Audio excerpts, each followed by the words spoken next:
All the SuperGP action from East London is proudly brought to you by Diode and their associate sponsors.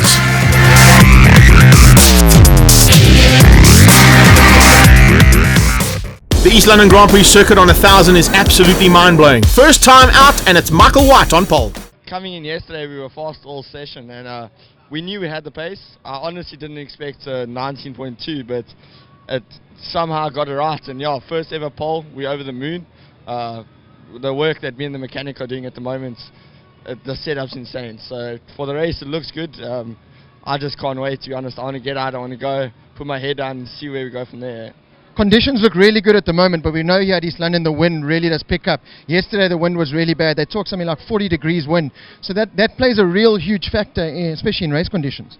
Yeah, especially like through the two first corners, because it's so fast. The wind usually pushes you off the track. So yesterday in qualifying it helped us because it was actually pushing you onto the track. So if the wind stays the same direction, we should be fine. If it turns, then yeah, it's going to be hairy, but we'll see. Hopefully it stays like this. The wind doesn't look too bad, so we'll see. Rob is walking around. I can see there's a whole entourage on the grid as well. You can wait to get down to him.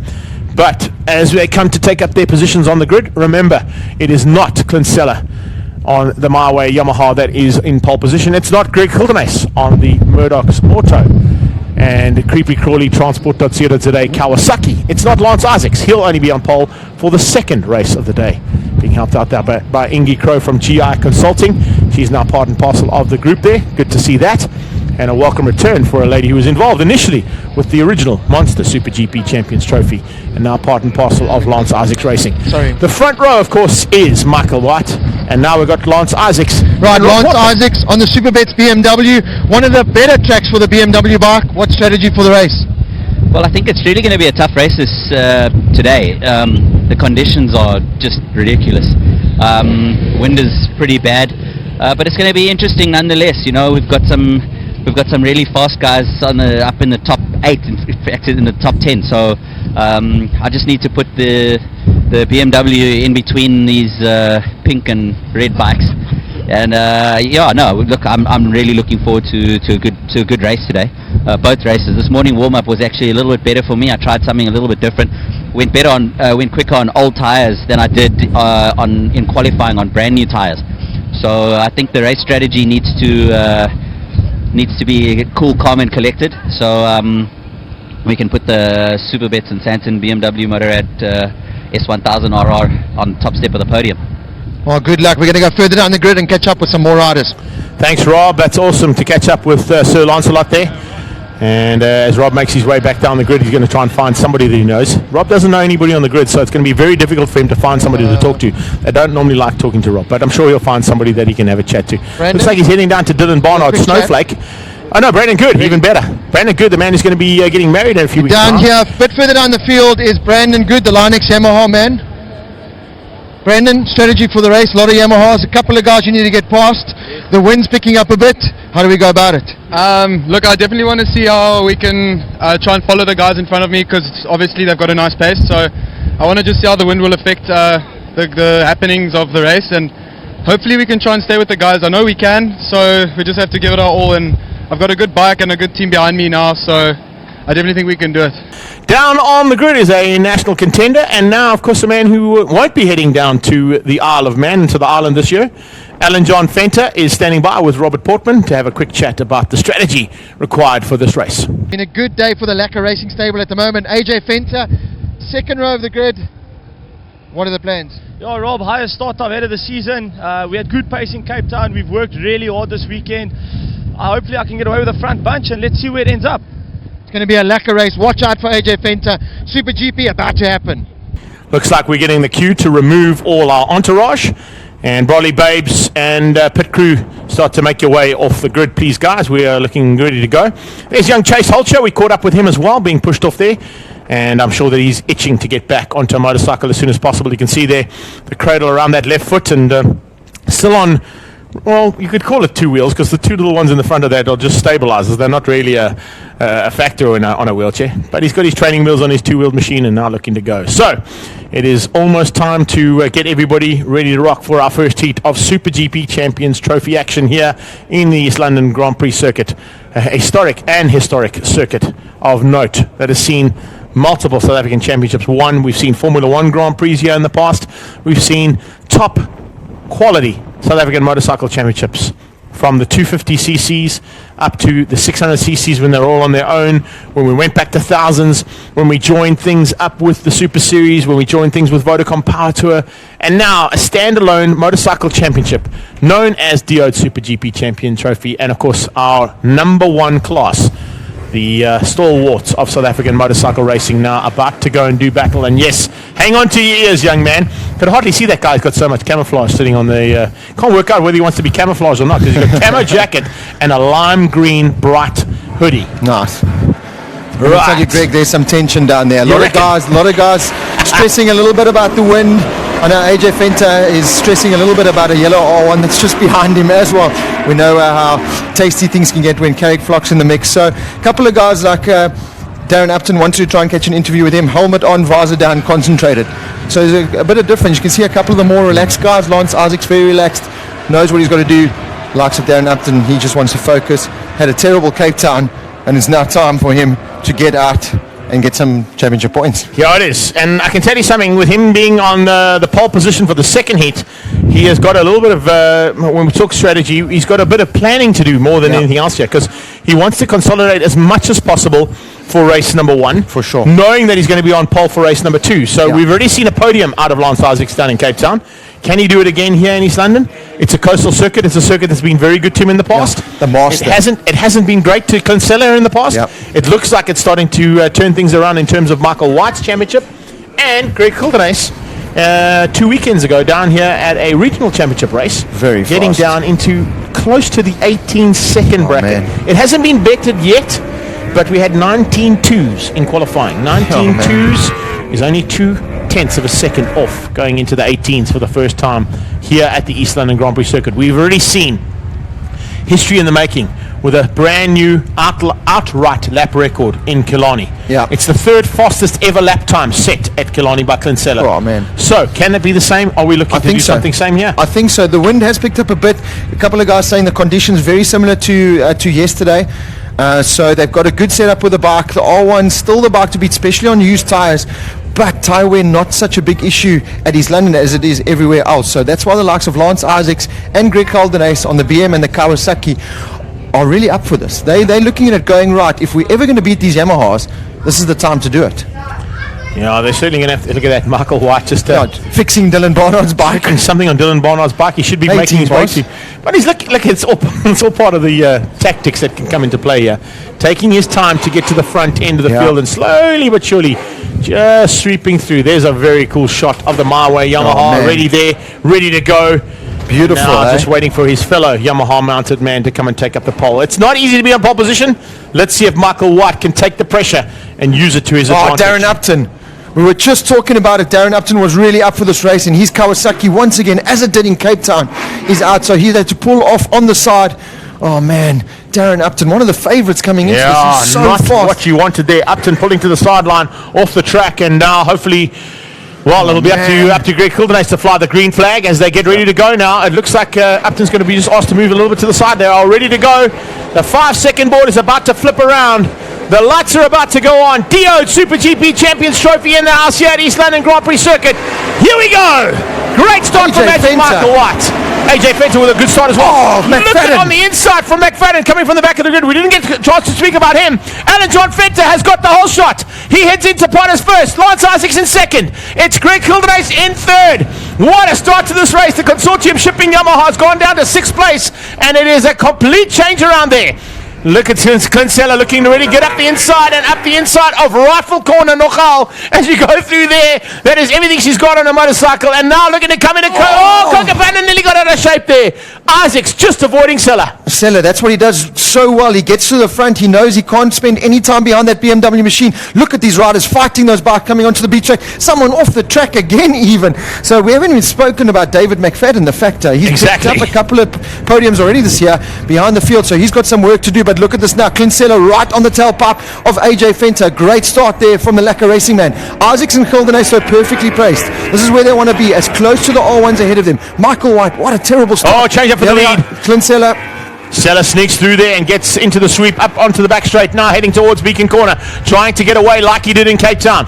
If he gets away, they're not going to catch him. Alan John Fenter is going to have to keep the rest of the pack right on his tail, but more importantly, keep them in the hunt. Gildenhuys. Oh, what a move there from Greg Gildenhuys. Well picked up there, Rob. Sneaking through and squeezing Lance Isaacs out. Isaacs just a little bit too late on the brakes, couldn't tuck it into the apex that he wanted. So it is Greg Gildenhuys there. Oh, look at the power of that BMW coming steaming past the Kawasaki. Now these two guys cannot do this. They cannot allow Kinsella to get away. AJ Fenter still up in second place, but the two big Jap bikes of Lance Isaacs and Greg Gildenhuys already. Look at Kinsella. This is what he does so well. He gets to the front and he pulls the pin. Yeah, he's pulled the pin rapidly as well to get away from Alan John Fenter. Isaacs. Fenter under pressure from Isaacs. Oh! He nearly went into the back end of him. Oh, and a massive movement there from Garrick Flock as well. Flock out of the saddle, trying to avoid the two riders who nearly clipped each other in Cochabana. So now Isaac side by side. He's around the outside. Can he go around the outside of Gate Corner? No, he can't. Tucks in behind Greg Gildenhuys. Extremely close between the two of them. And Alan John Fenter, how he avoided the back wheel. Michael White. Magic Michael White is in pit lane. The pole man is in pit lane. He's got a huge mountain to climb now. He's only gone out of the pit lane right now as the rest of the field are coming out of the complex. That is 3/4 of the lap to make up now from the back of the field. It's gone completely wrong there. 0 to 0, unfortunately, for Magic Mike. AJ Fenter as well was leading the race not so long ago. He's now being passed by Garrick Flock, though he recovered after that massive incident. So it's Sella out front. Oh, that's Garrick Flock. Turn your traction control up, please. Something needs to be turned up on that machine because it's not working out of Beacon. Now as they come across the line, Garrick Flock under pressure from Brandon Good. Brandon Good goes around the outside. It's three Yamahas fighting hard for what is fourth place. Behind them, hard charging, Morna Gildenhuys, also on a Yamaha now. Part and parcel of the high-tech team. In fact, part and parcel of that whole squad. Only on a Yamaha, that's the difference there. As they come down there, Brandon Good, Morna Gildenhuys, and then Nick Kershaw. Good one there from the Benoni Bomber in 8th. Ivan Van Niekerk, second of the Kawasaki's in 9th, and then it's Heinrich Reeder. Looks like he's second place in the Masters. Oh, Garrick Flock, not the line you want to be on there. Way too defensive. And again, just gets on the gas. Garrick Flock is just hammering that Furcore Shop 77 Yamaha R1 of his. He needs to just calm down a bit because he's just overriding that bike a little bit. He's now lost touch to AJ Fenter, who he passed just a couple of turns ago, running almost into the back end there now of Brandon Good. So Garrick Flock just needs to settle down a bit and get those lap times ticking, because at the moment he's on a bucking Bronco. 19.3 out of Sella on the last pass, and it's still clear air for him. So expect it to be even quicker on this pass. Second faster. He has gone a second quicker, so he's really getting to grips and getting away from Greg Gildenhuys on the 20.0. It's a long way back to Lance Isaacs right now, but Isaacs looking to find a way back at Gildenhuys. Look at Garrick Flock, late on the break, sliding in. Oh, Ricky Lee Weir on the Supermoto circuit comes back on track just ahead of a couple of riders, but look at how in the background they're starting to sweep left and right to avoid being caught in the slipstream effect. Isaacs tucks in behind Greg Gildenhuys. We saw this in Cape Town. He waited until the last minute and then pounced, and Gildenhuys had no answer, so look to see the same thing. David McFadden from the back of the field up into single digits, into 9th place.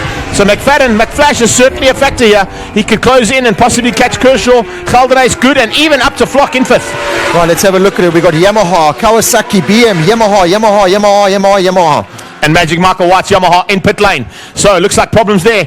Looks like Rob's going to go down there to try and find out what happened with Magic Mike. He's going to shoot down there to pick up on Sean. So our team, stand by. Tell Sean to stay at Magic Mike's pit. He is going to be caught and very, very soon caught up with Robert Portman as he heads down to find out what went wrong with our pole man. We continue the action as they come into the complex again. Lance Isaacs all over the back of Greg Gildenhuys on the last pass, but now lost about half a second there to Gildenhuys' Kawasaki. That RR ZX10 going exceptionally well here. In second place, down into the 19.7s, both Isaacs and Gildenhuys. But it's a 19.283 from Kinsella.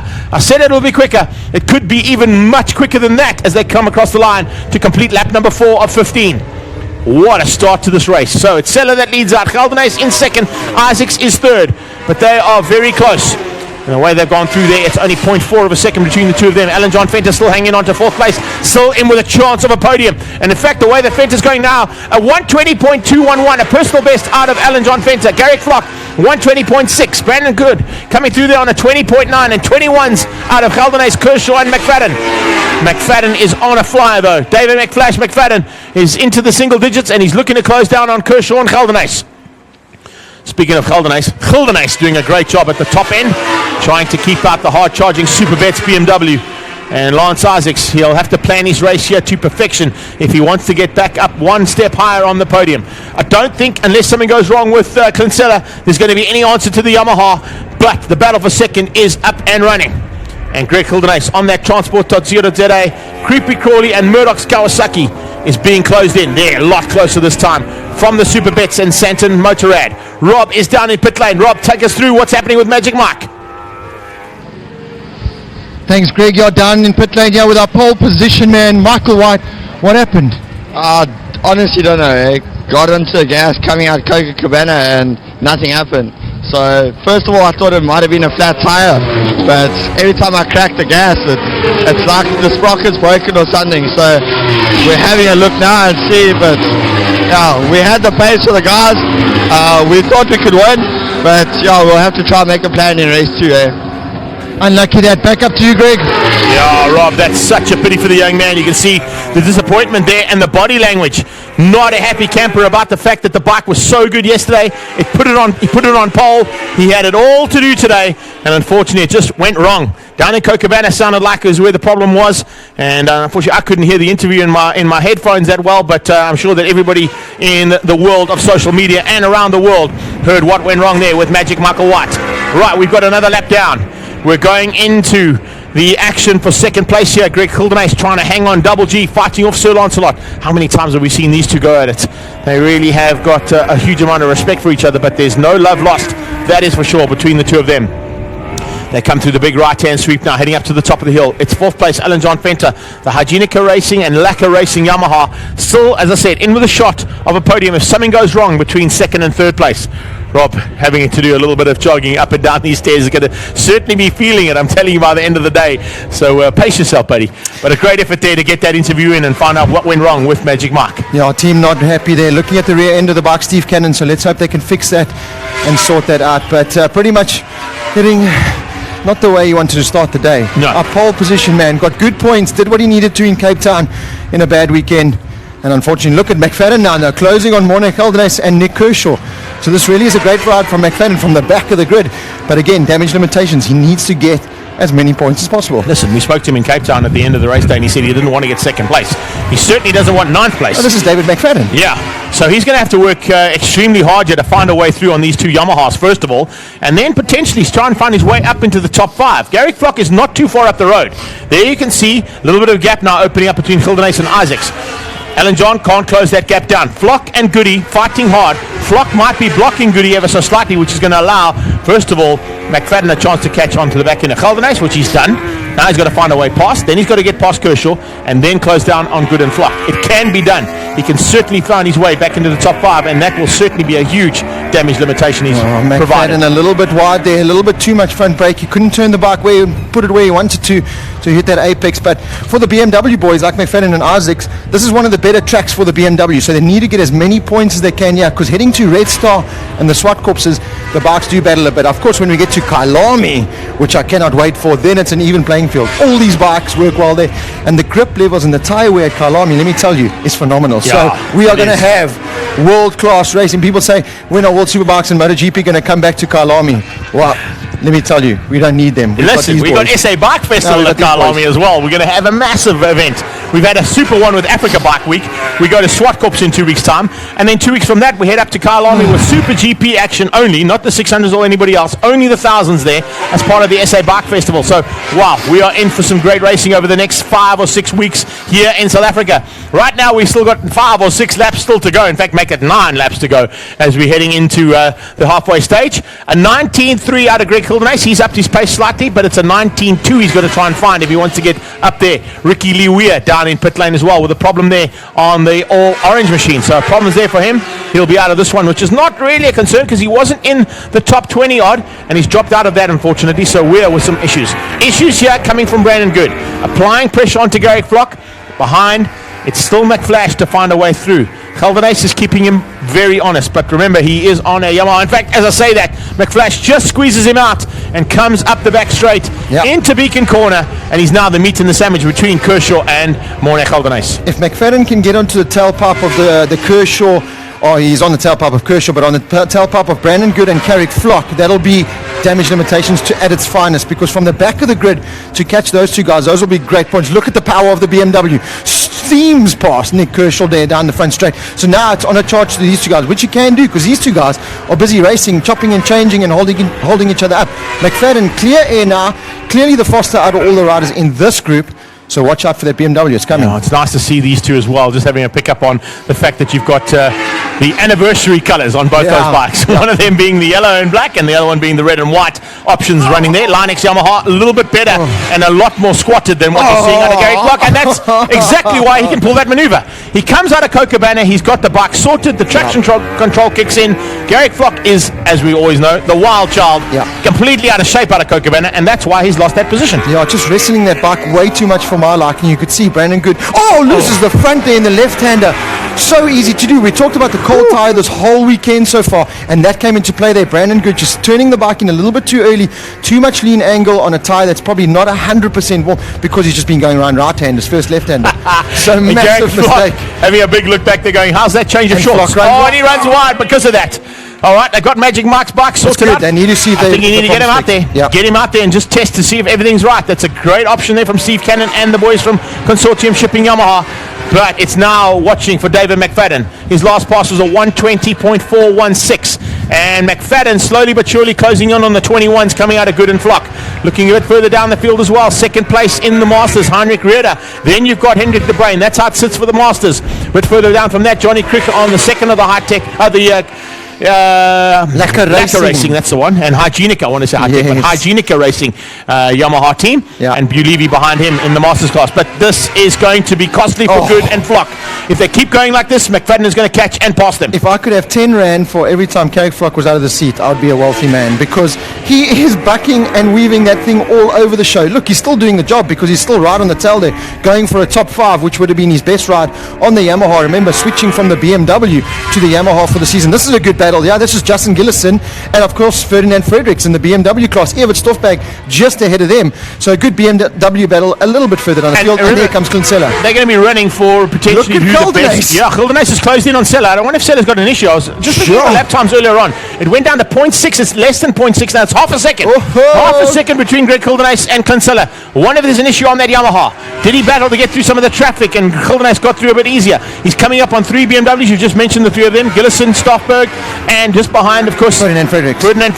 Those 3 riding for the BMW Motorrad Rider of the Day as well. So keep an eye out on that little battle. They're going to be fighting hard. They don't know just yet, unless the blue flags have been waving, that the leaders are coming. And Noddy van Groenen, Greg Caldenace's mechanic, said to me last night, watch out for Greg in the races. He said he had more lap time than he did in qualifying under his sleeve. So Greg Caldenace is coming. They've left the BMW rider. So Greg Caldenace is the man on a mission at the moment. He's got the horsepower underneath him to catch the Yamaha man out front. If he can get into the slipstream, Greg Caldenace could potentially be winning on a Kawasaki for the first time in a very long time. That'll be amazing to see. Right now in the thick of it. Oh, this is going to hurt. Can he get squeezed through? Yes, he can. He just gets ahead there.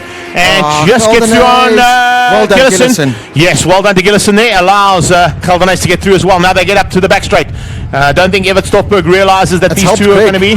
Greg Caldenace is close even closer onto the back end of Kinsella.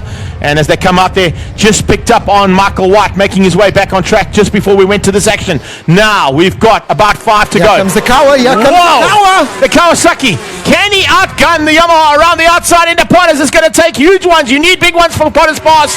He can't do it just yet, but he's definitely shown potential. Yeah, Greg Caldenace is now right on the tail. He was almost at 2 seconds a couple of laps ago. He's now literally on the rear end of the My Way Yamaha. So this race is far from done. Kinsella, he won the 2 races down in Cape Town. Greg Caldena's picked up good points there, but he wants to win. Greg Calden, you could see it in his eyes. He wants to put that Kawasaki on the top step where it belongs. Gets great drive now onto the beach straight. He's right next to Kinsella.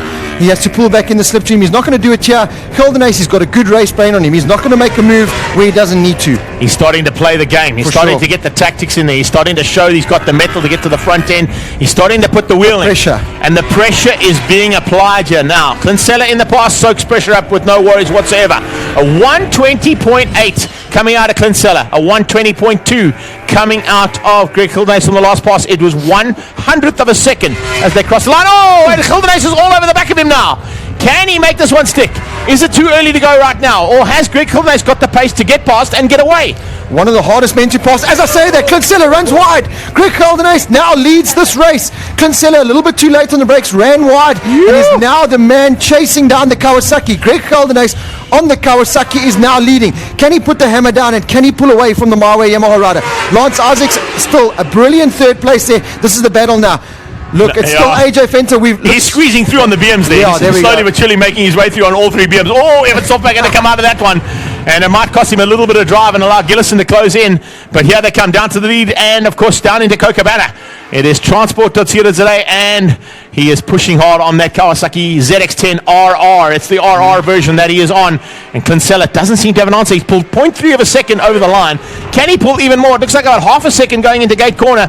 But Sella's not going to let him get away. No way. Sella, if one oak is not going to let it go away, it's Kinsella. Loses a lot of time there going into the infield. So again, braking so late. Look at the pace of the Kawasaki man through the infield. He's stretching now the legs on Kinsella. It's all about Sella. We saw Sella last year make mistakes in this kind of situation. When he had Matthew Scholz ahead of him, pulling away slowly, Sella would make a mistake. So it's all about Sella. Get the points you need out of this race, meaning it's not one of his favorite tracks. Going into Swartkorps, still be the championship leader. Neil van Lockenberg about to be caught by the two leaders as they go into Beacon corner now.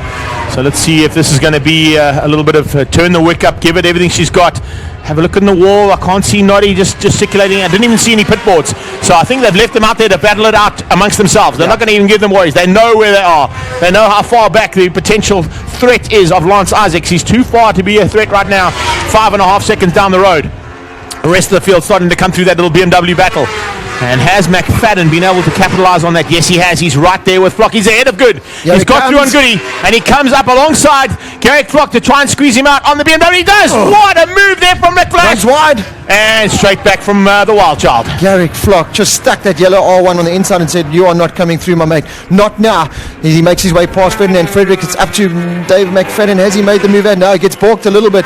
So he's lost that toe now on Garrick Flock. And here comes Brandon Good trying to capitalize on the inside. Doesn't make it stick though. So Garrick Flock still doing an incredible job, even though he's been out the seat more than he's been in it. But still running in a top 5 place there. If you can buy a Yamaha without a seat, Garrick Flock will be in his element. Right, up into gate corner, closing in on Gillison. Gillison now leads out that BMW battle, but it's only because the leaders have started to come through and it's disrupted that battle ever so slightly. So Justin Gillison now sitting down in about 5th place in the Masters. He's not in the podium position that he'd like to be, and I'm sure that the Superbets boys will work hard to get that bike sorted and possibly give him that chance. But have a look at Garrick Flock trying to find a way around the outside of the BM. He goes around the outside of the sweep, gets forced to the outside. Here comes McFlash. McFlash on the inside. Look at that, right onto the tailpiece now. Can he outgun him on the brakes? He outguns Brandon Good, or does he? No, he does not. Brandon Good has to go very defensive and can't keep him out. That was Brandon Good was trying to capitalize there, but he gets stuck between a hard place there. Literally, Justin Gillison couldn't make the pass there. Just looking out front, Greg Caldenace, a 19.2, so still the fastest man out on track at the moment. A 0.8 lead now over Kinsella. So if he can keep that going, it's pretty much done and dusted. This is the battle on track though. This is for 5th, 6th and 7th place. Brandon Good, Dave McFadden and Garrick Flock. We're going to see a bit of history in the making here. It's going to be the first victory for Kawasaki in a long time. And Greg Caldenace is going to hold on for this one. This one's not done yet though. Brandon Good is still up for the fight and looking for a chance to go back at David McFadden. McFadden, if he does everything right here and can get past the Wild Child, is exactly where I thought he might end up. Top 5. But he's still got to find a way through on Garrick Flock. Not going to be easy to do. Here come the leaders out of the sweep, up to the top of the hill for the final time. Sella is going to have to settle for second. He's not going to be happy about that. That I can tell you. Coming onto the braking markers for the final time. Double G is in the house. Multiple 3-time SA champion back-to-back. 4-time SA champion back-to-back for second place. That is the field. And there's the pole man. Magic Michael White just in the foreground as they cross the line. Greg Kildenace has done it. He's taken Kawasaki's first victory ahead of Clint Seller. Third place goes to Isaacs on the BMW, but who's going to win this one out? Flock, you're not going to stop that. Is he going to stop it? Does he run wide? No, he gets it all together. Here comes McFadden on the inside.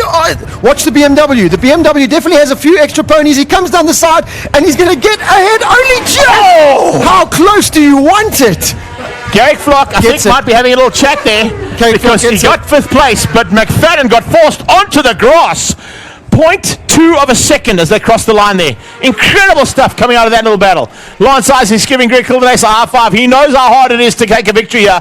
Isaacs is back on the podium overall again. He'll be happy with that. He's won the Masters.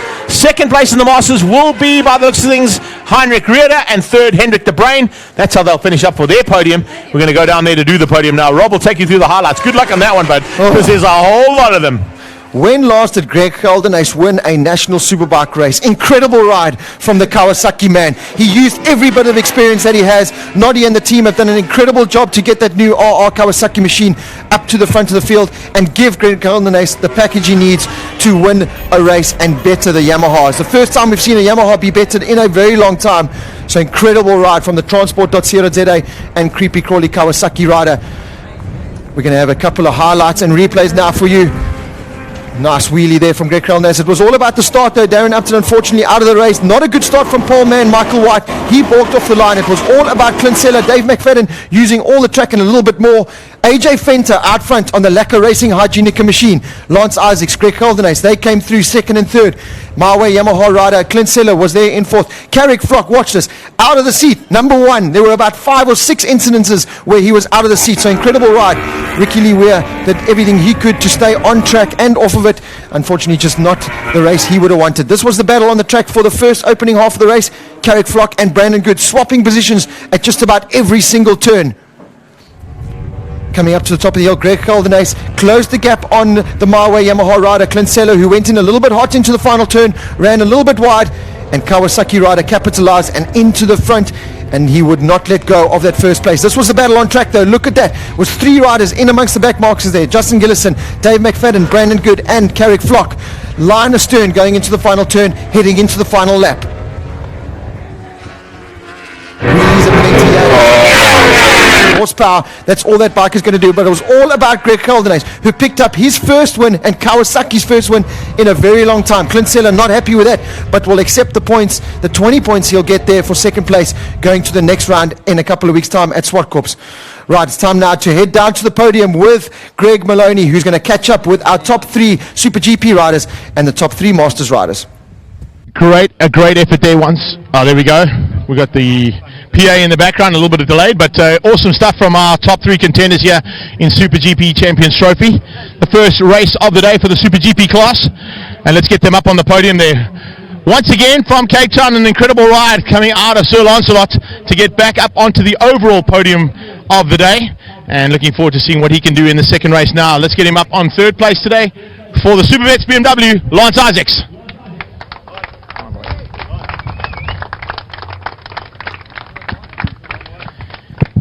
In second place, the My Way team having to work hard out there, unfortunately being caught and passed at the final stages, but Evil Knievel getting some good championship points in the bag with the second place today. Let's hear it for Clint Seller.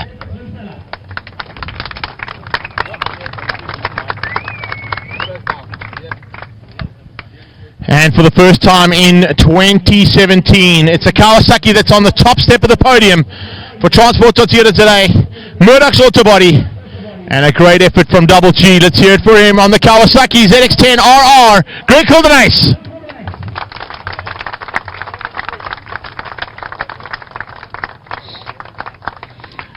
Tim Cook from Gas Sports will be handing out the third place trophy there to Lance Isaacs.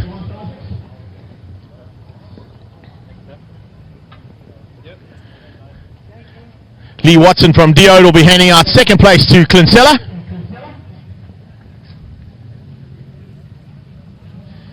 And Mr. Stephen Watson will be handing out first place to Greg Kildenace, also from the Diode company.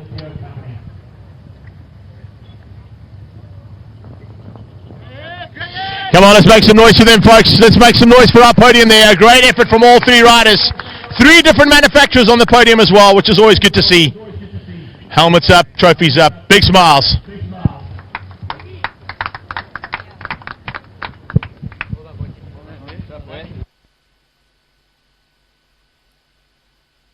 Isaac, we'll start with you, buddy. As things go, pretty much a good effort there. We spoke about the fact that you got a tactical race to have in the first one because you're on pole for the second. Yeah, well, I think the second race is just going to be as tough as the first race was. But you know, as far as the tactics went, I think when the lights go out, the tactics go out the window with it.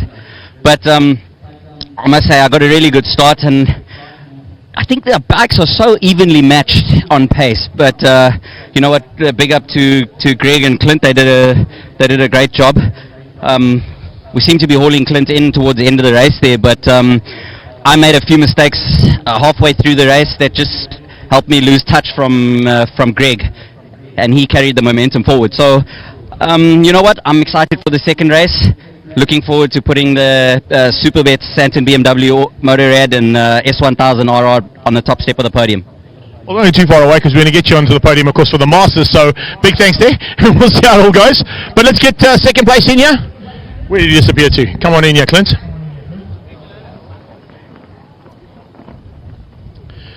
But it all looked like it was going well out there from the start, but unfortunately just being reeled in at the end, and a little bit of work maybe for the team to do for race 2.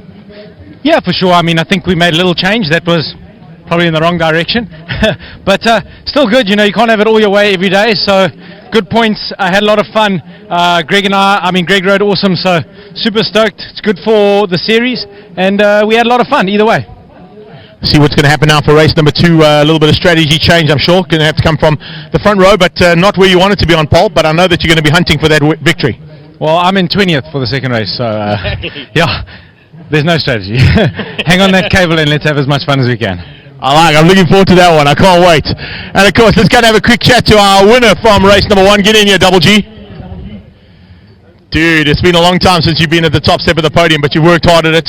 Noddy gave you an absolute weapon to play with today, and it looks like you could be in contention for a double.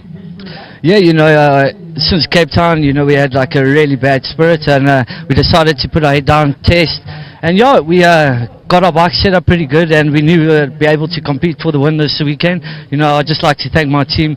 They put everything into this bike, and yeah, we're going to do it for the second one, hopefully, and yeah, try to catch up in the championship.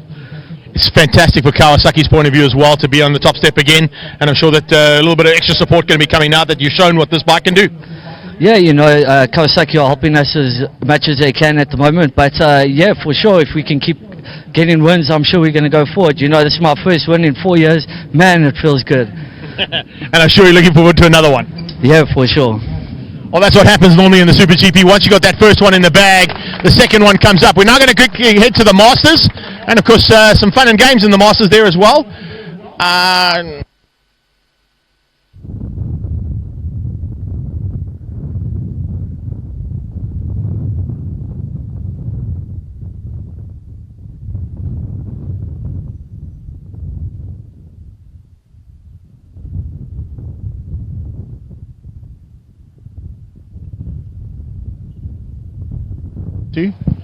One, two. There we go, PA's back. So let's move on to our Masters Championship now, and in third place, a great effort and another podium for the Hygienica Racing and Lacquer Racing team. In third place, it's Johnny Kruger.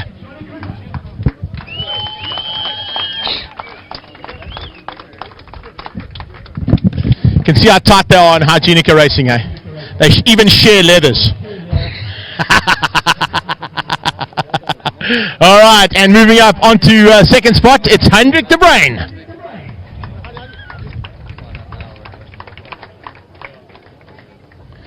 And top step, he knows how to turn right down at Potter's Pass now. Well done, Hendrik Rueda. There's your Masters in the house, ladies and gents. Make some noise for them. Third place, Chris Shelby, going to hand out third place there to Johnny Cricker from Gas Sports.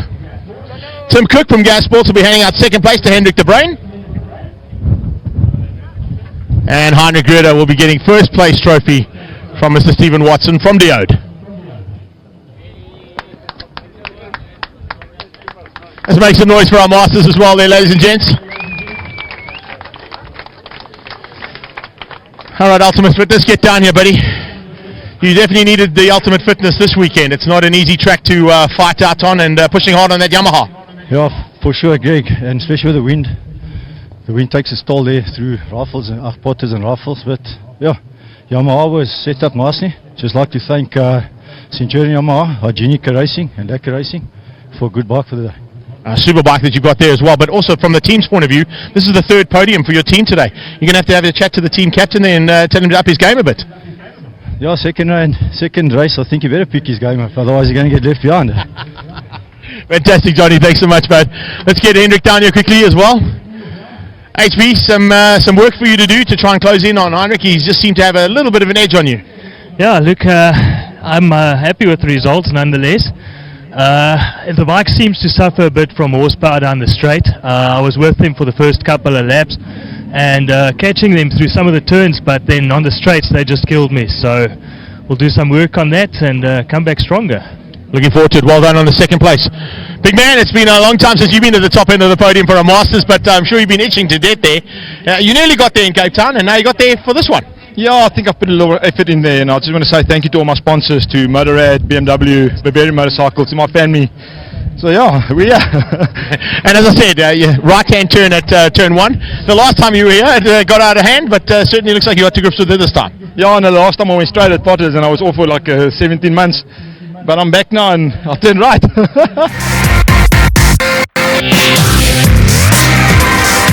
I'm on the grid here with race 1 winner Greg Goldenace. Not much you're going to have to do different in race number 2, because race 1 was perfect. Yeah, for sure. You know, we worked a little bit on our setup to try to get going from the word go, and not so much towards the end. But yeah, we're going to try at least get a little bit of a gap, and hopefully we can maintain it to the end. Well, good luck to Greg. Going to try and put the Kawasaki, the new RR model, back on the top step of the podium. We're going to go further down the grid and see if we can catch up with a couple of other riders. Thanks, Rob. Thanks, Greg Goldenace. Man, are we in for some fun and games here for this second heat? I think a little bit of chopping and changing that's happened on that grid is going to be vital to see what's going to happen, particularly considering the fact that our number 3 plate from last year is so far back. Now, as Rob makes his way down there, you can pick up on 55 there, Nick Kershaw. 66 is back on the grid. Great to see that.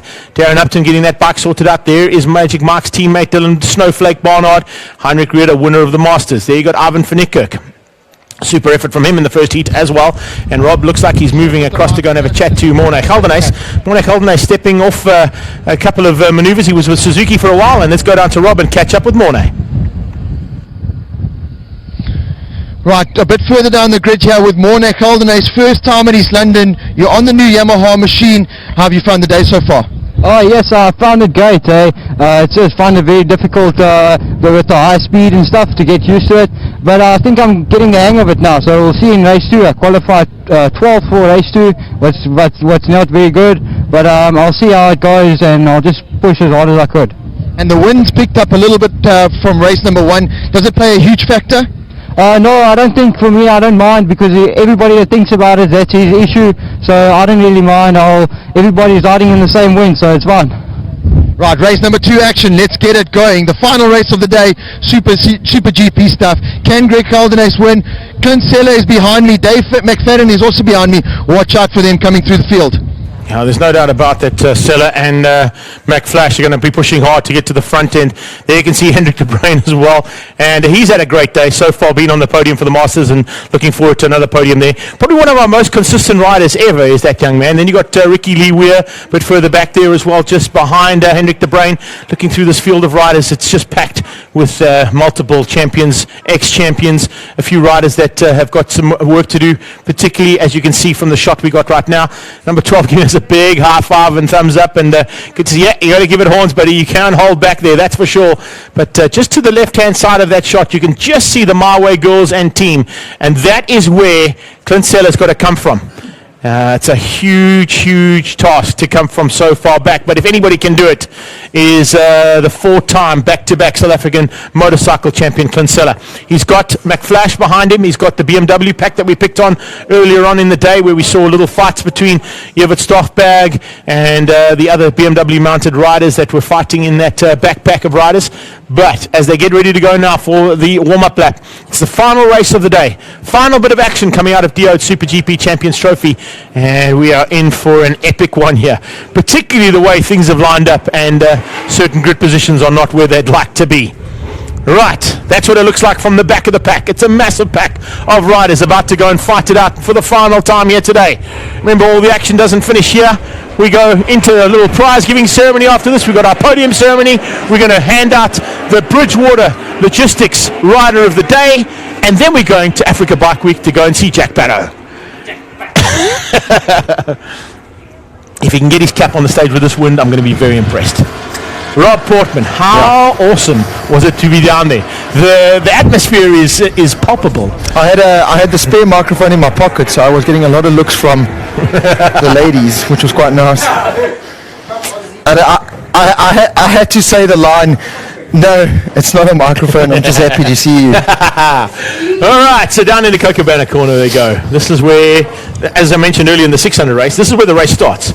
This is where the little tactics, the little final adjustments. When you see like a Rossi or a Vinales going out there, and is that Michael White with a problem? Michael White might have a problem. No, I think he does this. He cruises around, but you could be right. I don't want to speak too soon. No, I don't think it is. I think Michael White does like to just take his time. Two factors in this race, Michael White being one, and Darren Upton. They've fixed the problem. I spoke to Yami on the grid, and he says, "Yep, all good to go." So Darren, I know, is really fired up because he has had a terrible start to his Super GP season. So he'll want to get up to the sharp end of the field. And Michael White, our pole position man, remember, from race number 1. So let's hope they fix those two problems. And those are two riders very capable of getting on the podium. So this race is going to have a couple of spanners thrown in the works. And Greg Caldenay is looking so super confident. I haven't seen Greg that confident in a long time. When you speak to him, you can just see in his face that he's determined. He knows he's got a machine under him now. Noddy and the team have given him a bike that can win races. Yeah, and it's been proven now, and you can just see it with Greg. So it's a different kind of Greg that we're seeing in the 2017 season. The Greg that has won 3 SA titles. Let's take into account, we've got Lance Isaacs on pole position as well, a man who is looking to take a South African title. It's the one thing that has eluded Lance Isaacs. Danny Pedrosa of South African racing. Pretty much, looking like he can get there and just missing out on a number of occasions. As they get ready to go now for race number 2 of the Super GP Champions Trophy. The bikes are lined up. We are almost under starters' orders there. Few bikes just to be sorted out at the back, waiting for that green flag. We've got it, and we're moving to the sideline and under starters' orders now for the second race of the day. It's the Super GP Champions Trophy in East London. Diode are the main sponsors, and here we go. Lights on, lights off, and down towards turn 1. Oh, Isaacs with a massive moment there. Brandon Good capitalizing on that. Straight through. And look at that, right on his tail. It's 3 Yamahas. Around the outside, we've got Magic Michael White. He gets the whole shot. It's Brandon Good into second. Then AJ Fenton moving through there. Good move there from Alan John into third place. Greg Hildenace moving through there into 4th position. Mikey White. Down hard on the brakes. Wow, this is going to be good down in Cocobana. Mikey White's already up into the front now on the brakes. Here comes AJ Fenton on the inside. Can he make the move on Brandon Good? Yes, he does. Greg Caldenay is doing everything he can to put that Kawasaki ahead of Lance Isaacs, which he does. Where's Kinsella? You can see the pink leathers there, the Marway sponsored bike. About 10th place. Yeah. So he's got still some work to do. But coming through the infield, it's going to be really tasty. Michael White, he's trying to check out as soon as possible. Yamaha 1, 2, 3. Return of the favour there from Brandon Good. He managed to squeeze Greg Caldenay out along the beat straight. Now they come through the complex for the first time. First time on the left-hand side of the tyre, under anger. Lance Isaacs, pole man, down to 5. He's under attack from the Wild Child. Behind the Wild Child comes Upton. Upton's all over the back there on the Kawasaki, looking for a way through. Can he squeeze ahead and possibly get up there as well? It's very, very tight going through this first lap. Heading to the top of the hill. Watch for the late braking coming from behind. Here comes Kinsella, moving through on Geldenace. And what is Garrett Flock thinking there? Shoved it on the inside, and Lance Isaacs had to sit up. So Carrick Flock, another man on the mission, once again, as he was in race number 1, just shoves the Superbets BMW man out wide. Kinsella now just behind him, so he's made up quite a few spots.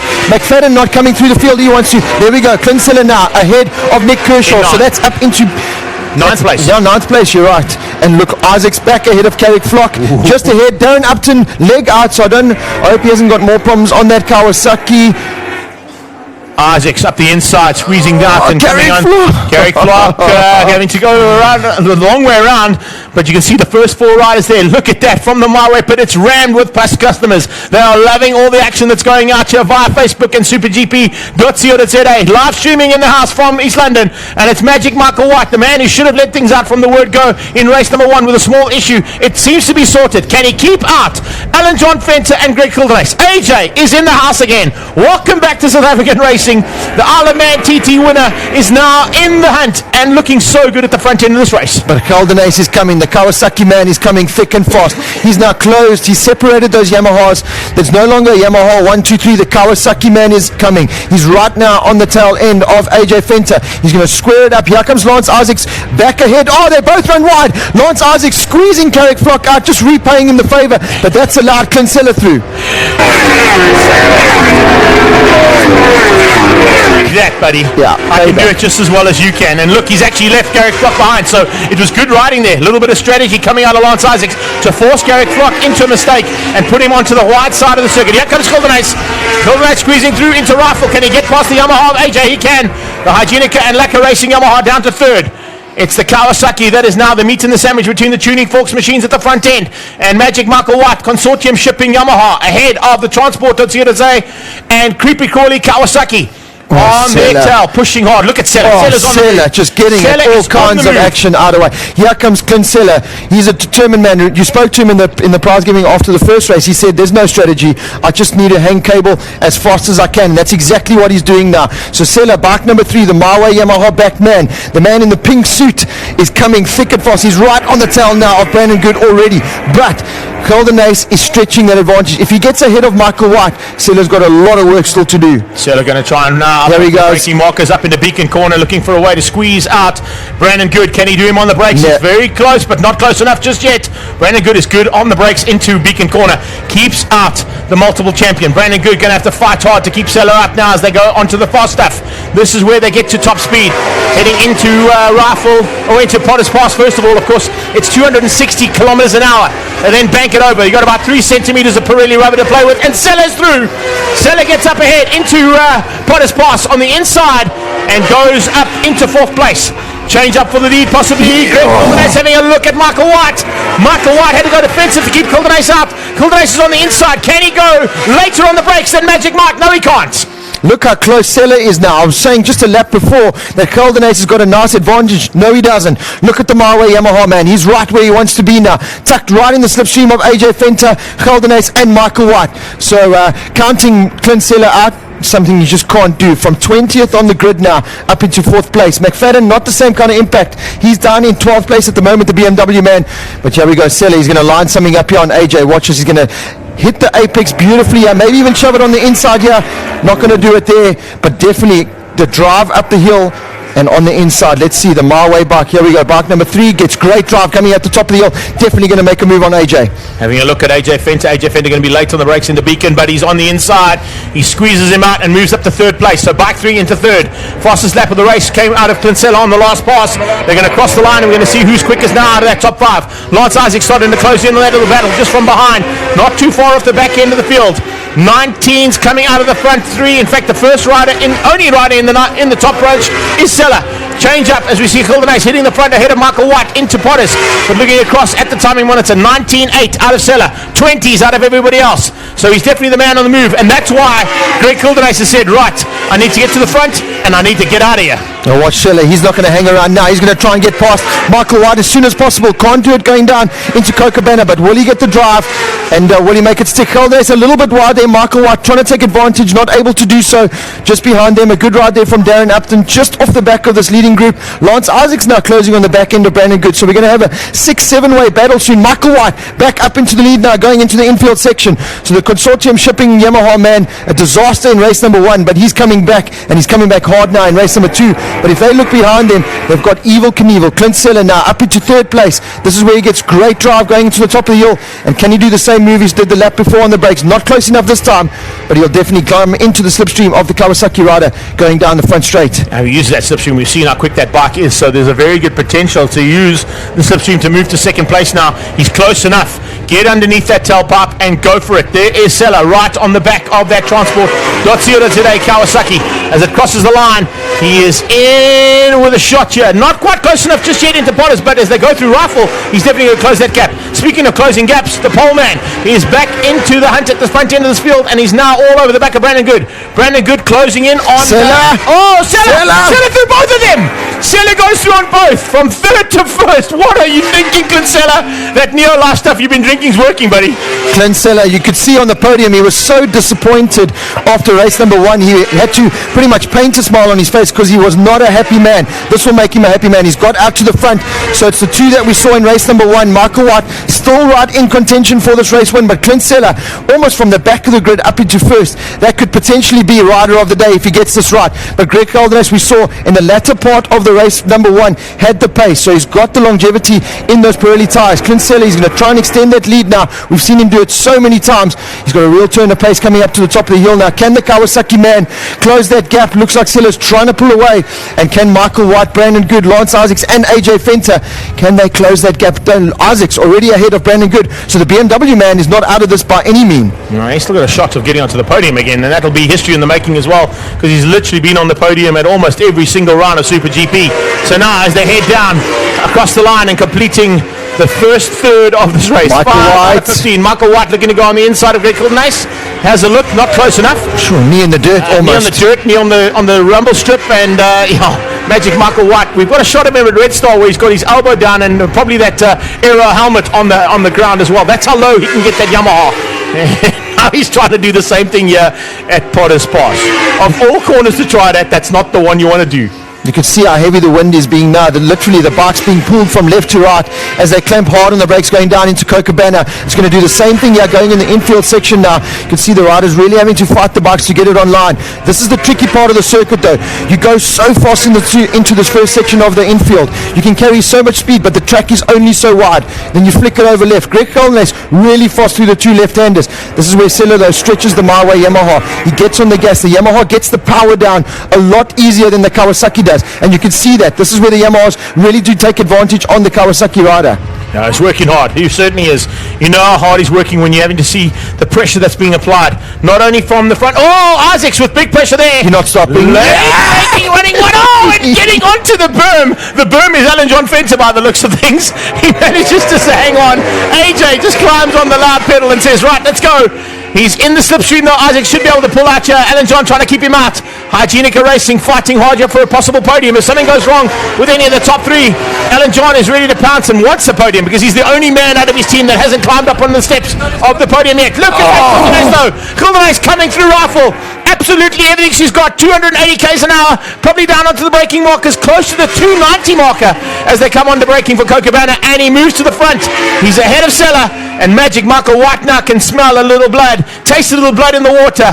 And in East London, you don't want to have any blood in the water, bud. The sharks are coming. They are coming thick and fast now. It's all about can Sella stick with Calderas. He's going to go on the inside. Oh, it's so tight to do it there. You cannot do it there. That would have been a really brave move, but there's none braver than Clint Sella. He's going to have to sit in the toe now of Greg Calderas through the left-hander here. Michael White is still there, just waiting to pounce. Like you said, anything happens between these two, Mikey White, he's right there to pick up the pieces. Sella, he's going to try and do his move here at the top of the hill. He gets great drive coming up the hill, so bumpy coming out of that turn. The camera really doesn't do it justice, and it's a huge climb up to this final turn. You can't even see the final turn. You come over the crest, you're braking for nothing, and all of a sudden there's a right-hander there. The guys get a spot on this time. Sella now, he's going to tuck everything into the slipstream of the Kawasaki rider. It's all about tactics now. Sella knows, I can't get to the front and I can't break away. Should I just sit behind Greg Calderas now and make the move on the final lap? Of course not. Clint, no, he's going to go into Potters and look for that massive cojones maneuver, and he pulls it off. Absolutely brilliant stuff there from Sella. The My Way Yamaha going through there and just showing the rest of them how to get through Potters Pass correctly. On the inside of Greg Kildenase, he had to give that one up. Kildenase into the 20s. 20s out of all the riders except for Lance Isaacs. Isaacs has closed the gap by going a 19.8 on the last lap and a 19.3, his best lap of the race. So Isaacs now also in with a chance of a podium finish here. Alan John, unfortunately, has been left behind. He hasn't been able to stay with Lance Isaacs and come to the front end here, but he's not too far off the back end. Oh, the front end of that Marway Yamaha of Sella really moving around, going into the infield there. He managed to pull it tight and hit the apex a little bit wide there as well now. So that'll allow Geldenace, Michael White, and Lance Isaacs. Isaacs is the man coming.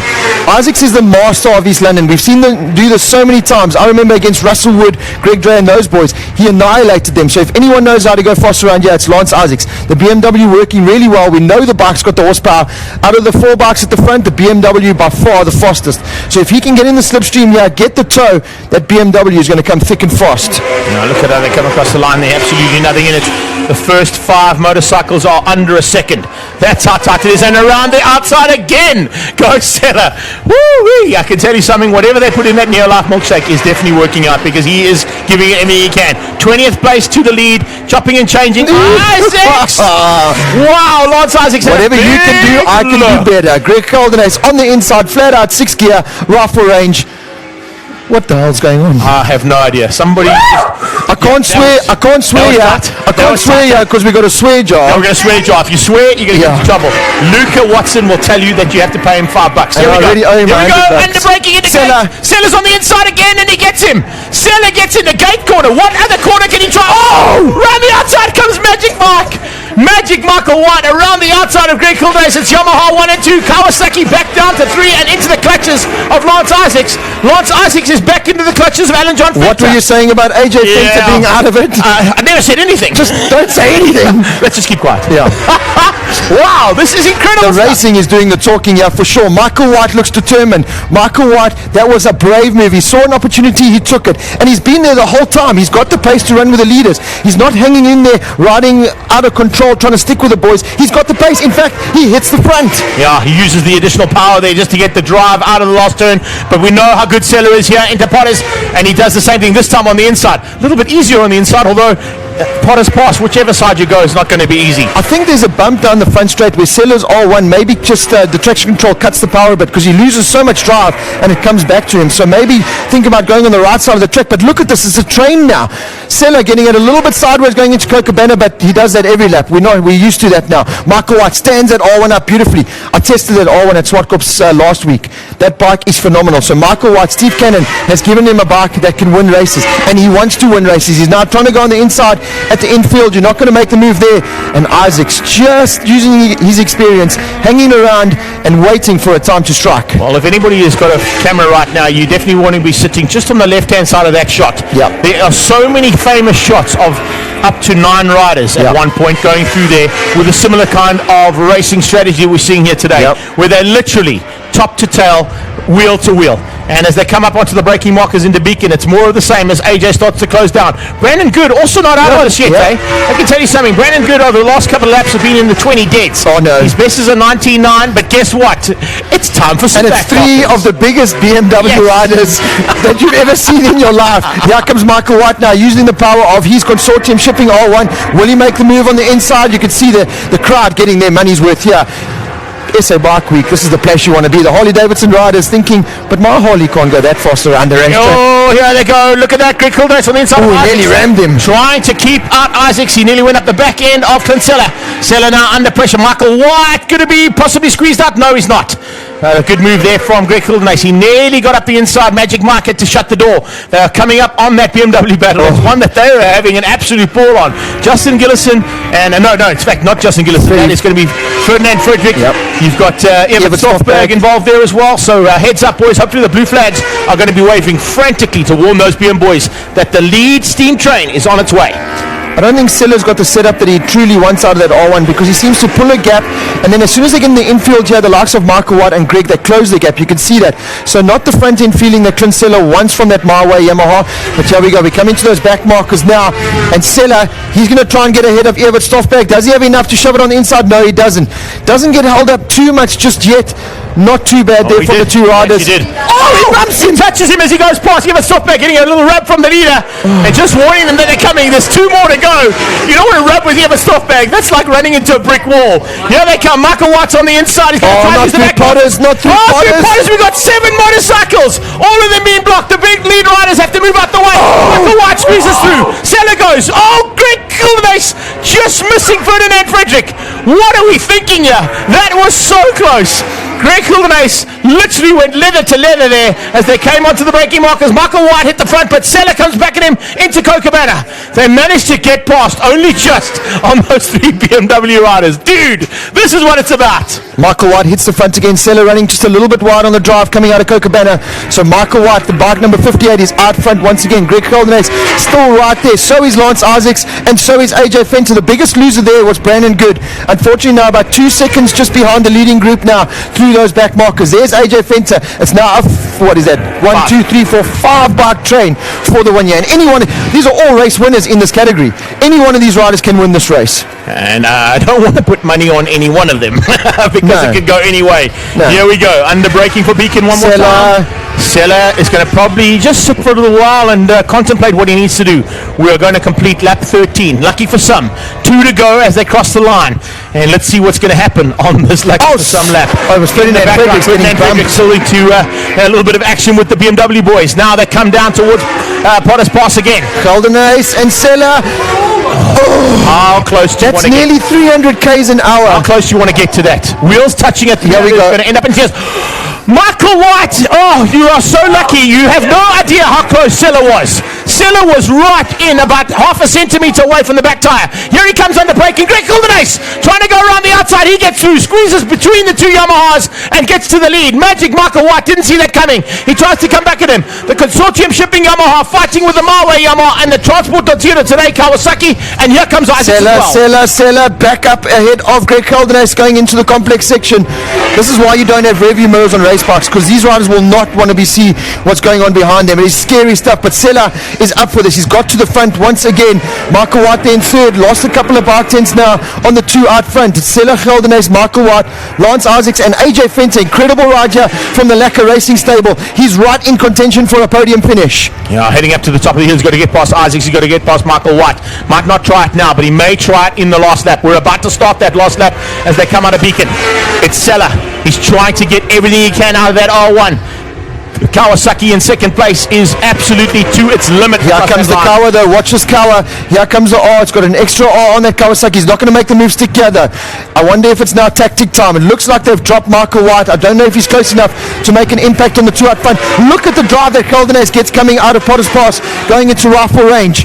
East London, it's time to stand up now because it's his last lap time here at the Super GP and it's going to go down to the wire. Michael White not out of this. Lance Isaacs not out of this. Isaacs up to third ahead of Michael White. He bumps up the inside and takes White to the far side of Kookaburra. Michael White comes straight back at him, trying to find a way through on Lance Isaacs. You mentioned the tactic and the tactician, the master tactician is Lance Isaacs. He's timed this to perfection. Hopefully he can keep it all together and still stay on that podium. We're going to have 3 different manufacturers on here if we can keep those positions as they are, and it's going to be Yamaha from Kawasaki this time because Sella is trying to keep out the Kawasaki. We've got 2 back markers. They are certainly going to come into play at the top of the hill. It's Neil van Lockenberg, and looks like on his tail, I couldn't quite see who that other rider was. Justin Gillison. Yeah, Justin Gillison, it is. So can Gillison help his teammate out here? They come under braking. Go. Oh, look at the late braking coming out of Sella. He knows the 2 riders are going to come into play here. He goes defensive to keep out Greg Kildenace. He's got it. He goes on the inside. Kawasaki versus Yamaha. Oh, and look at that. Isaac BMW versus Yamaha. Michael White and the BMW of Lance Isaacs coming to the line. Sella gets it. White. Who gets third? Michael White. Place for Michael White. What a ride. Man alive. Sella from 20th. Rider of the day. Dude, question mark. No doubt about it. Oh my goodness. That is the best race we have had in Super GP ever. There's no doubt about that one. Sella getting the victory from 20th on the grid. Well, Brad Binder, you might have a little contender there, buddy. No, hashtag from 20th. Yes, exactly. What a ride there from Evel Knievel. Greg Kildenace, he'll be stoked with second. He knows he's found a bike that can run at the front and be in this championship. No doubt about it. Michael White, what were you thinking on that last lap? Let's have a look at that gap, buddy. Look at that gap. 684.709. What is that? 23 hundredths of a second between Michael White and Lance Isaacs. 1.5 seconds between the top 5. That you couldn't want anything better than that. Diode Super GP Champions Trophy are in East London. Oh my goodness. Well, this is the longest replay package because you're going to have to do a little chat there. The Masters, of course, going down, and a heads up there. How awesome is that? Masters this time, it was Heinrich Rieder winning things out ahead of Hendrik de Bruin, and it's Bulidi, by the looks of things, who's come up there into third place for the Masters. But let's have a look. Rob's going to take you through the highlights. I'm going to head down to the podium. I don't know if we've got enough breath for these highlights. It was all about the BMW man on the pole position. He didn't get the start he wanted at all. It was Brandon Good on the Linux Yamaha coming steaming through up into the lead of the race. Michael White, AJ Fenter, Greg Caldenes, Carrick Flock, Lance Isaacs, Nick Kershaw, Clint Seller, watch out for him, Darren Upton, Dylan Barnett. They were all there. You can see we come back to the start now. Just another angle of the start. Lance Isaacs getting it all kinds of wrong. The front wheel of that BMW going sky high and losing the drive. Did well to recover from that. Look at the pink bike there in the background. Bike number 3, the man buried all the way back in the field. He was your race winner. That is what a ride Clint Seller put on. Carrick Flock once again getting all kinds of sideways, nearly taking Lance Isaacs out. What a great ride from Lance Isaacs to come back after that move. Isaacs fought his way back, put it on the inside, hit the back brake, block pass, Carrick Flock. Whatever you can do, I can do better, but that allowed Clint Seller through. Clean air for Clint Seller to chase down on the leading group. On the inside of Lacquer Racing, AJ Fenter, one of the better rides I've seen from AJ Fenter in a long time. He was right there with the leaders, right now on the tailpipe of the My Way bike. Greg Caldenes, race 1 winner, and he was up for it. Back on the inside, back in the front with his Kawasaki machine ahead of Michael White. Coming into rifle range, flat out stuff from all the riders. Here we go once again. You could see the little bit of a gap developed between AJ Fenter, Brandon Good and Lance Isaacs. That was not for long. Those 3 riders would close right onto the tailpipe of our leading group. Look at this, 3 abreast, going through flat out 300 k's an hour through rifle range. Does it get any better? Greg Caldenes was at the front. Not for long. Clint Seller, latest of the last bakers, shoves it on the inside where you're just not supposed to do it. But Clint Seller doesn't know about that. Again, on the inside, going into the infield section, he makes the move. Michael White taking full advantage of the mistake from Caldenes and goes up into second place. Lance Isaacs, he came back into contention, as did AJ Fenter. Coming to the line, though, it was Evil Knievel. Clint Seller, the 4-time South African champion, showing that it can be done from 20th on the grid to take the win ahead of Greg Caldenes and Michael White, only just ahead of Lance Isaacs, AJ Fenter, Brandon Good, thumbs up there. He was right there. It's now time to go catch up with all our title contenders, our top 3 riders in the Masters and the Super GP category, down with Greg Maloney in the podium ceremony. Everyone get down there because it is champagne showers time for our Super GP competitors.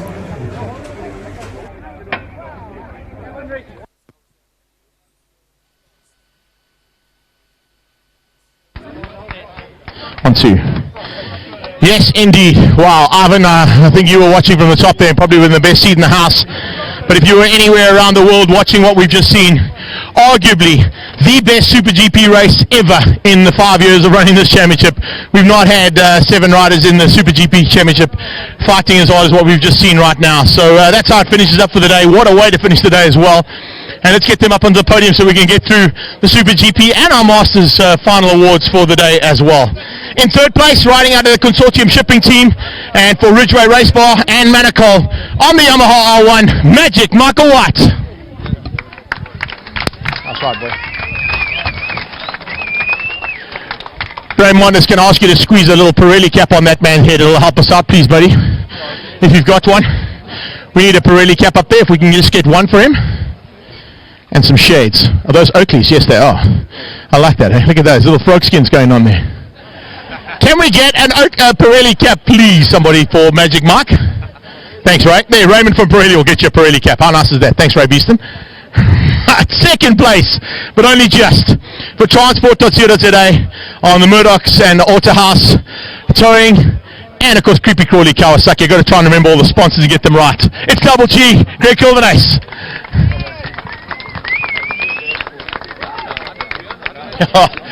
And when you think the cards are not on the table, or he might not be in the best mood in the house, starting from 20th place, never ever take out of the equation Evil Knievel, Clint Seller. For My Way Yamaha, first place today, race 2, Clint Seller.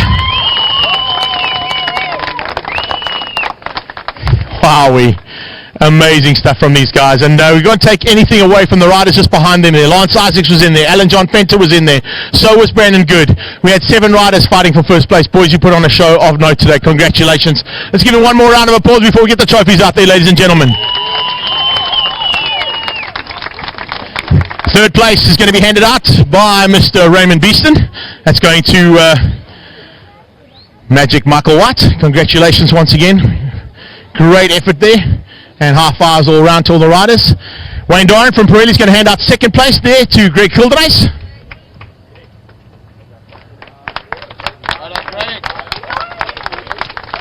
And Mr. Stephen Watson will be handing first place out there from Diode, our naming rights sponsor for the SuperGP Champions Trophy, to Clint Seller.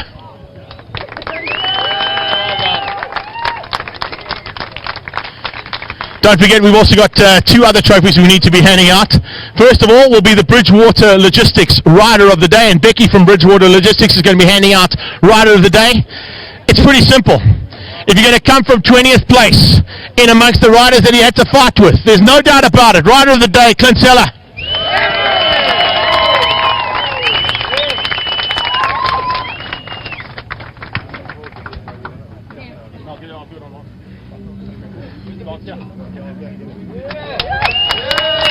Congratulations, gentlemen. Well, it's that time. I'm getting out of here so you guys can have some fun with champers. Out the way, Chase!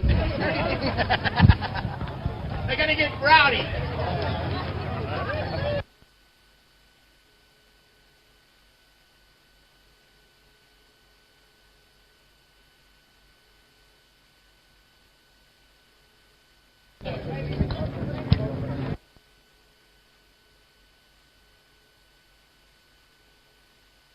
Man alive, was that amazing stuff. Right. Gentlemen, let's have a quick chat before we go to our masters. Oh, has Greg just broke? No, he just managed to keep the trophy from not breaking. He bent it, yeah. Magic Mike, dude, tough one in the first effort there, but magnificent comeback and back on the podium. Keeps you in some good championship points and keeps you in with a chance of still making that number 2 and number 1. Yeah, for sure. The first race was quite a bummer. We thought we had the pace. We thought we would be at the top as well, and unfortunately we had a chain that decided it didn't want to be on the bike anymore, and so we had to retire. But now the second race was insane. I got to the front, so I thought I could stay there, but this place is slipstream city, to be honest. Whoever got the best slipstream passed you, and it was close.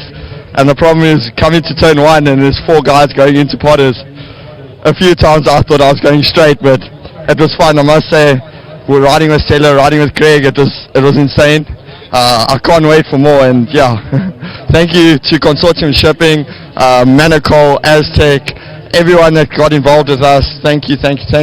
Hopefully we can carry on and make it a first. No doubt about that one. Congratulations and well done once again. Greg Kildace, come on in here, bud. Let's have a quick chat to you.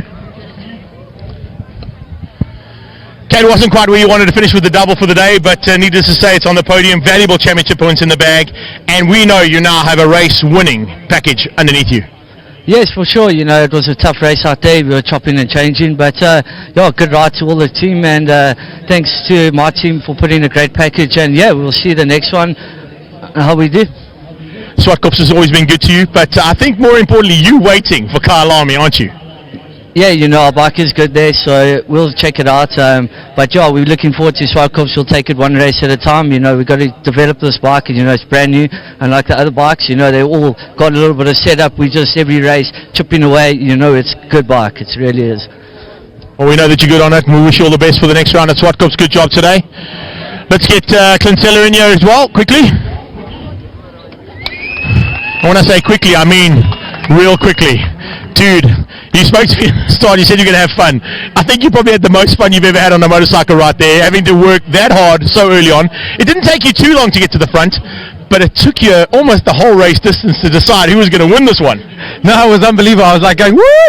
Yeah, baby, woo! Oh! So it was crazy. It was so much fun. Honestly, I could have done another 10 more laps like that. We were just having so much fun together. It was really cool. Like, bikes would be fast in different places, and each of us had our little spot where we were better. But yeah, no, it was awesome. I think even if I had finished third there, I'd have had an awesome race. Lucky to have walked away with a win, especially considering where we started. But huge thanks to Olin's, Martin Pretzel, my Way, and Nasa's racing team. I mean, they work on this thing all day, and they gave me the weapon that I can go and do fun things like that. No doubt about you. Looking forward to SWAT Corps the next round, and looking to do more of the same. Absolutely, I really dig SWAT Corps, and Yamaha does as well, so we should have fun. Fantastic. One more award to be handed out as well. I see him in the audience there. Let's get Lance Isaacs up here as well. He'll be getting the BMW Motorrad Rider of the Day. And we'll have a quick chat to him as well. Come on in, Tim. You can bring the trophy in. We won't have to worry too much about Lancey. Super effort out there, buddy. But I can tell you something. You must have been as excited to be in that hunt between 7 riders at the front end of a Super GP race. I tell you, I had the most horrible start ever. I mean, I can't remember when was the last time I was on pole, so I probably had the jitters. But I have to say, well done to my team. Dean, Ingy, James, everybody in the team have done an excellent job. Superbet, Stanton BMW Motorrad. The guys are, how can I say? This is what makes it all worthwhile at the end of the day. To be fighting with those guys in the last few laps after a horrible start, I must say I'm really excited to be on the pace. I might be old, but I'm definitely not cold yet. I like the way you put that, the fight at the end, but the fight at the beginning was pretty hectic as well between you and Garrick. Yeah, it was it was banging bars. I must say, I think that's what got me more excited than anything, and I absolutely relished in it. Made me a lot more determined to catch the guys in front because I know I had the pace. I frustrated myself in the beginning, so it was a little bit horrible for me personally. So I had to just overcome it, calm myself down, calm Garrick down. How do you do that? All I heard was like a 10-ton truck coming up my inside, and I knew, oh my word, this can't happen again. I already had one coming together with Clint yesterday. So I must say thank you to David McFadden actually for lending me some parts to compete this weekend. So I must say thanks to the fellow BMW rider. The favour will be returned. There's no doubt about it. Looking forward to Swartkops? Absolutely. After Cape Town, we went to do some testing at Swartkops. And I have to say, we definitely finding something more with the BMW. And all the information that we're getting from the Motorrad guys internationally is definitely helping.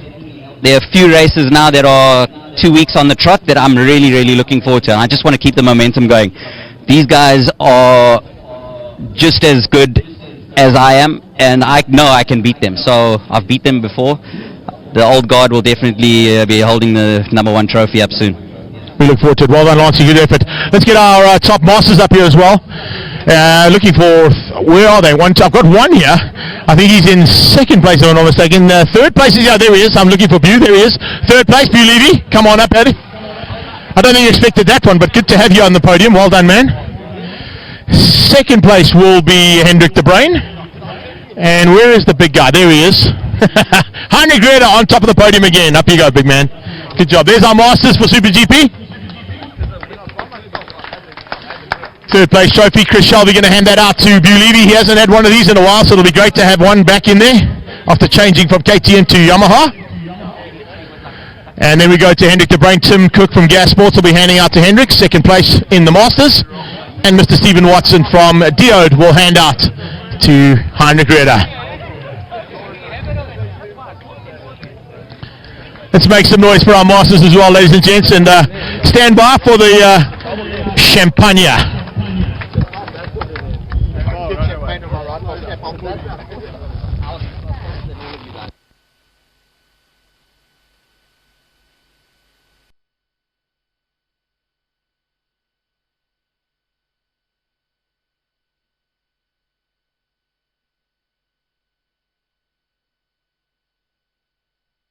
Okay, now that you've enjoyed the champers, Bew, it's been a long time since we've chatted to you, buddy, but I think that you're pretty happy with the performance of the bike that you've gone to, and you're now becoming another contender for another Masters Championship. Yes, it's going to take some time getting used to the new bike. I was used to V-twins, and it's a different story with 4 cylinders, but I'm enjoying it, and every race I'm going better, so by the middle of the year we'll fight for wins. There's no doubt about it, and of course one of our top contenders when it was Super M originally. You took a championship there, so you know what it takes to win the races and win championships. Yes, it's, I can just work and get fit again because I'm unfit after I crashed and broke my back, so now it's just getting fitness and the bike set up. Fantastic. Let's move across here to Hendrik.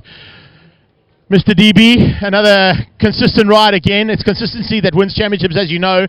But now that Lance has stepped up and gone to Super GP completely, you were kind of hoping that it'll be between you and Damien. And all of a sudden, this other big oak arrived out of nowhere. Yeah, look, I've known and ridden with Heinrich for many years, and I did a bit of maths before we came into this round, and I realized this is basically my first time here. And after doing the maths, I realized that if I pull this off 2 second places, I'll lead the championship, and we'll come back stronger when we're back up in Gauteng. So, yeah, that was the plan. Work to perfection. I love it when a plan comes together. We'll see you in Swartkops. Well done, buddy. And finally, oh man, it's so good to see you on the top twice, boy. I got to say, hats off and a super effort. But it's not going to be easy. These boys are coming. Yeah, no, they're coming. I mean, I'm a bit unfit and I need to get a bit fitter, but we had a great day. Thank you for Gas, thank you for Motorsport, thank you for everybody that got us here, and again for my sponsors. No doubt about it. We look forward to Swartkops. It's a good track for you. Yeah, no, I quite like Swartkops. I haven't been there for a while, but I'm sure we'll be on it. Looking forward to it. Right, well, that's all, and we're ready to rock and roll now. As we get Rob to come and join me. Heinrich, you go and enjoy the spoils of the day, buddy. Rob and I are going to just quickly chat about the day in totality. Rob Portman, after Super GP racing like that, particularly in the thousands, what do we do for the next round? People ask me the question all the time, how is motorcycle racing in South Africa? And that's the answer right there. It is booming. It is the best racing you'll probably see in the world. We were miles behind British Superbikes at one stage. With racing like that, we are not far off British Superbikes. We have got world-class international riders. We have got the fastest riders, the coolest riders in the world, and just so proud and privileged to be part of it. And long live Super GP. The development process is certainly working in this class, and we're looking forward to bringing you more of the same as we head to Swartkops in 2 weeks' time for round number 3. We then go to the end of May, and we're going to be seeing a big festival, the SA Bike Festival at Kyalami, another big event incorporating what we've had here at Africa Bike Week. And talking about Africa Bike Week, let's go and see what happened throughout the weekend at the Africa Bike Week, and we'll see you later on tonight with Jack Parrow on the Harley-Davidson stage.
We now declare the Africa Bike Week officially open. Thank you. Have fun.